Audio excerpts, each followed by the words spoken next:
السلام علیکم۔ آج کی میری یہ ویڈیو ایک ایسی دوشیزہ کی کہانی ہے جسے محبت کرنے کی وجہ سے زندگی سے ہاتھ دھونا پڑا۔ یہ اس وقت کا ذکر ہے جب لوگوں کے پاس موبائل نہیں ہوتے تھے۔ موبائل کی نئی نئی ایجاد ہوئی تھی، اس لیے بہت کم لوگ تھے جن کے پاس موبائل تھے۔ ان میں ایک زرنیش نام کی لڑکی بھی تھی۔ وہ روزانہ کی طرح آج بھی جلد ہی اٹھی تھی۔ نماز پڑھ کر باہر آئی، صحن میں پانی چھڑک کر جھاڑو لگایا۔ صحن سے کچی مٹی کی ہلکی ہلکی خوشبو آ رہی تھی۔ زرنیش نے جلدی سے چولہے پر چائے کا پانی رکھا، سب کے لیے چائے تیار کی، پھر چولہے پر توا رکھ کر دیسی گھی کے پراٹھے بنائے۔ اب وہ اچار، مکھن، پراٹھے، دہی وغیرہ دسترخوان پر رکھ چکی تھی۔ زرنیش نے جب سے ہوش سنبھالا وہ گھر کے سارے کام خود ہی کرتی تھی۔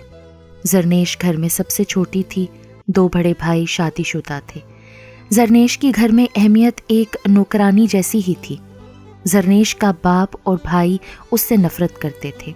ان کے خیال میں بیٹی رحمت نہیں بلکہ زحمت ہوتی ہے۔ ان کی خواہش تھی کہ تیسرا بھی بیٹا ہی ہوتا۔ زرنیش کو گھر میں سب زری کہتے تھے۔ ایک زری کی ماں ہی تھی جو اس سے محبت کرتی تھی۔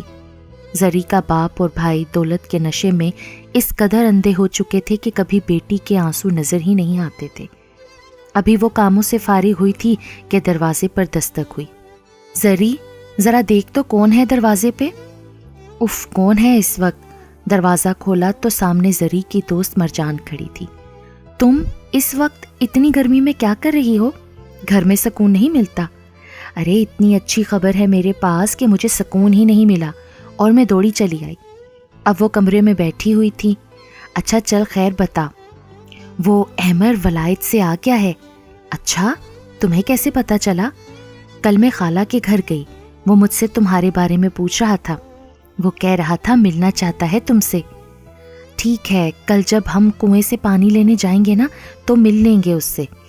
ان کے گاؤں میں پانی کی سہولت نہیں تھی، اس لیے گاؤں کی تمام عورتیں گاؤں سے باہر جو کنواں تھا وہاں سے پانی لاتی تھیں۔ زری کے گاؤں میں ایک سہولت تھی کہ ان کے گاؤں کا اسکول میٹرک تک تھا۔ زری اور مرجان نے گاؤں سے ہی میٹرک تک تعلیم حاصل کی تھی۔ احمر اور زری کی دوستی بھی اسکول کے دور سے ہی تھی۔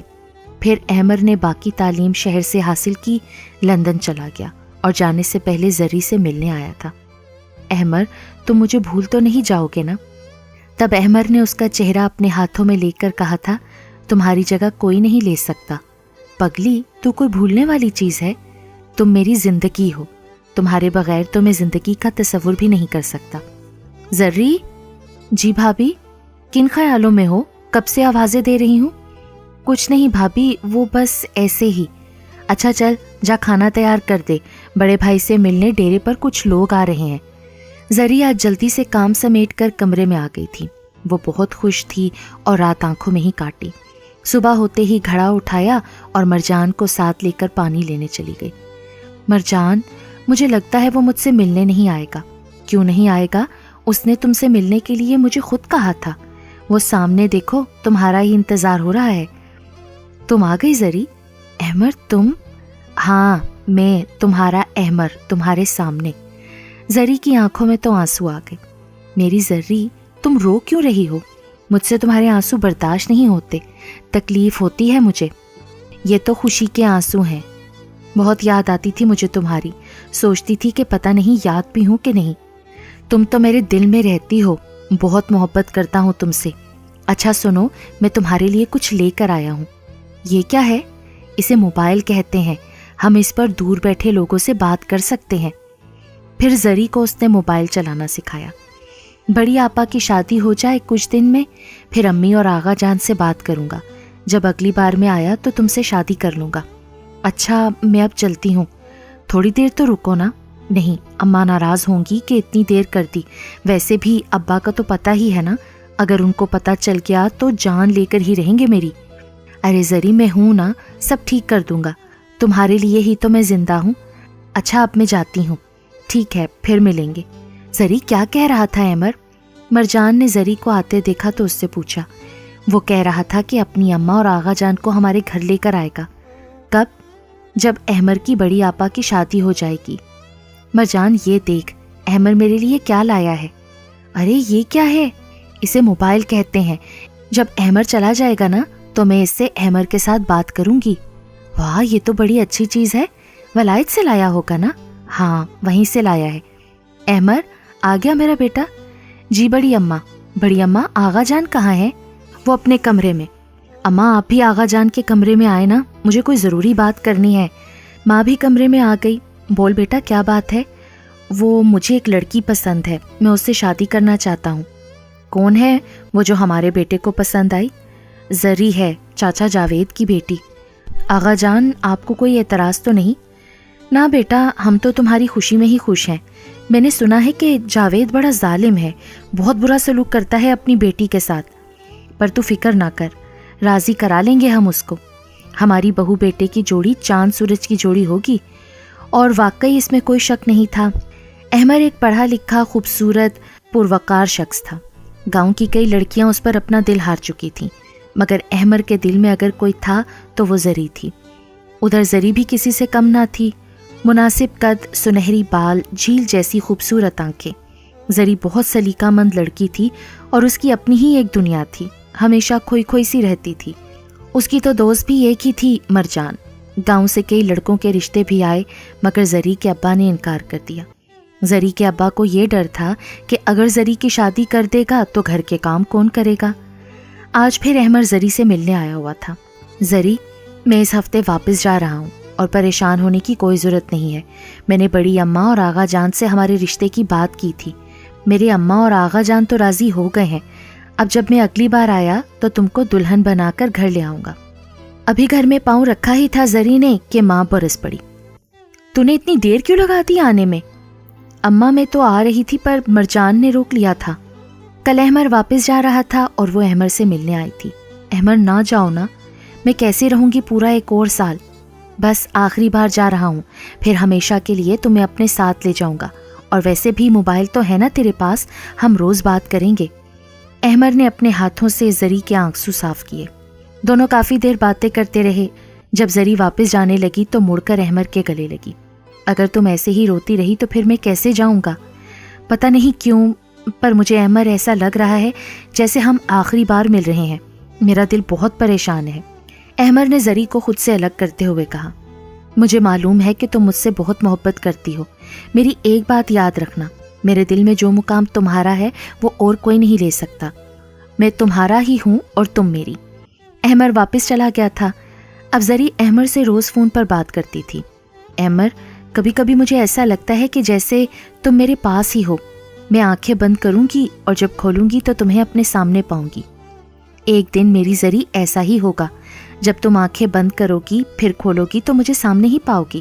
اب زری کے کمرے سے کبھی باتوں تو کبھی ہنسنے کی آوازیں آتی۔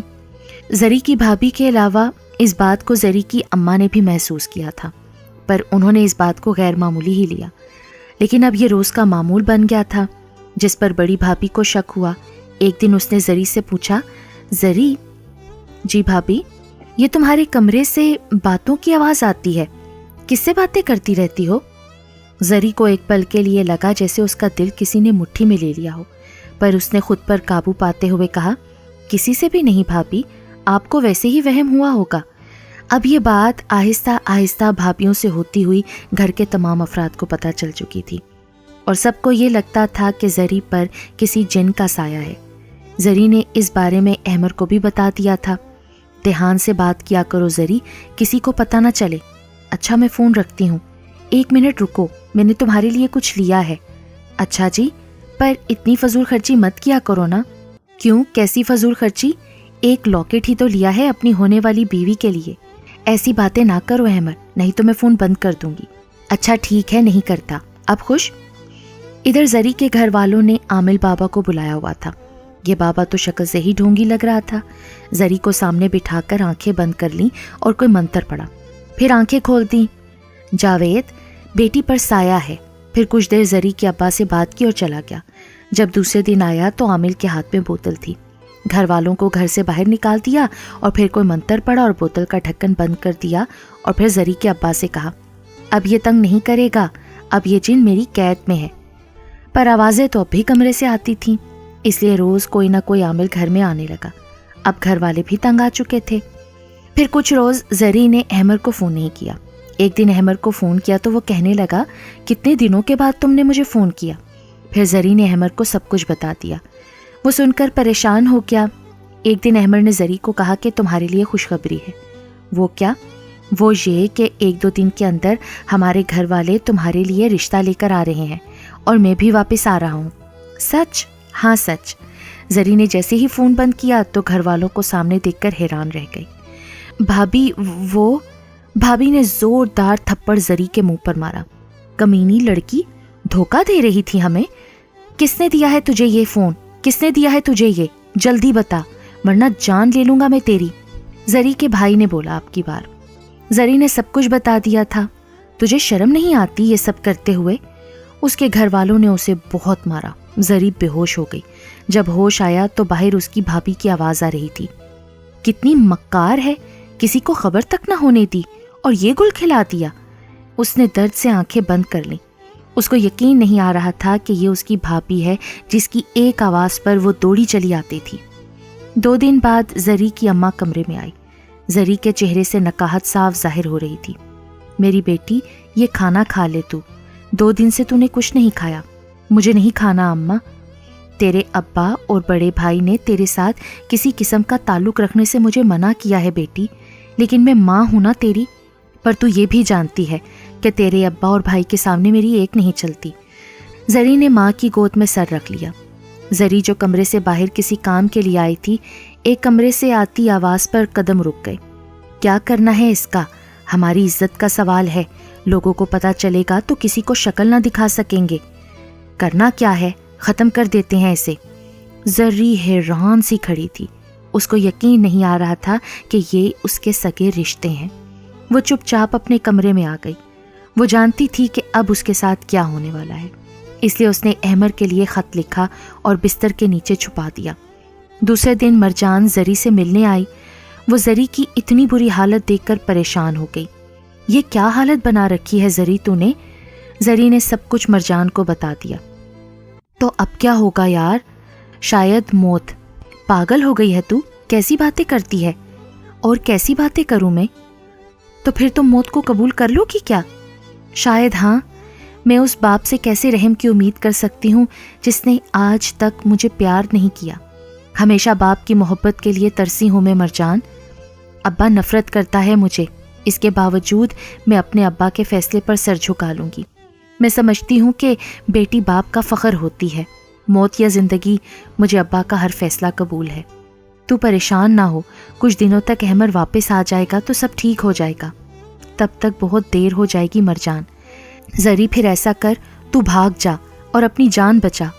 ارے کیسی باتیں کر رہی ہے؟ میں ایسا نہیں کر سکتی۔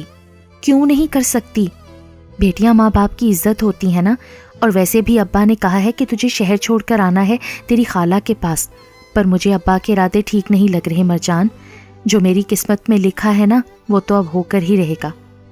غلطی میری ہی ہے، مجھے محبت نہیں کرنی چاہیے تھی۔ مرجان تو میرا ایک کام کرے گی کیا؟ زری کے لہجے میں بہت تکلیف اور درد تھا جو مرجان نے محسوس کیا تھا۔ پہلے کبھی انکار کیا ہے جو اب کروں گی؟ بول، حکم تو کر، تیرے لیے جان بھی حاضر ہے۔ میرا یہ خط کسی طرح احمر کو دے دینا جب وہ واپس آئے تب۔ ٹھیک ہے، تو فکر نہ کر، میں کر دوں گی تیرا کام۔ زری میرا تو تیرے بغیر دل نہیں لگتا، تو شہر سے کب واپس آئے گی؟ پتہ نہیں یار۔ چل زری، تو اپنا خیال رکھنا۔ زری، جی اماں۔ بیٹا تیرے ابا نے تجھے بلایا ہے۔ جی اماں میں آ رہی ہوں۔ جی ابا، آپ نے بلایا؟ ہاں بیٹا، کل تیرا بھائی تجھے تیری خالہ کے گھر چھوڑ کر آئے گا۔ ٹھیک ہے ابا۔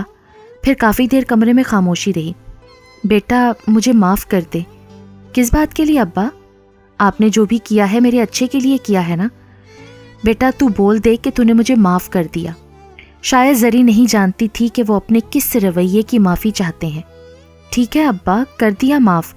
اور پہلی بار زندگی میں زری کے ابا نے اس کے سر پر ہاتھ رکھا تھا۔